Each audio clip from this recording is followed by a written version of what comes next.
कुचिंडारे गोरु जोगु बढ़ुछि दुर्घटना भय। रास्ता मझिरे बुला गाई गोरु विपदरे यातायात प्रशासन दृष्टि पड़िब केबे। कुचिंडा एनएससी अंतर्गत सैडा मुख्य रास्ता तथा जातीय राजपथ रे एबे बुला गाई गोरुंकर दौरात्म्य बढ़िछि। दिन राति रास्ता उपरे गोरु घुरुथबारु यातायात रे बाधा सृष्टि होछि। विशेषकर राति समय रे हठात रास्ता उपरु को गाई चली आसुथबारु दुई चकिया और चारि चकिया यान चालक माने असुविधा पड़ुछंती। एहा सहित दैनिक छोट बड़ दुर्घटना घटुवा अभियोग मध्य होउछि।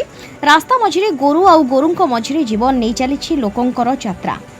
एभली स्थिति रे बड़ अघटन घटिबा पूर्वरु प्रशासन तुरंत पदक्षेप नेबाकू दाबी होउछि।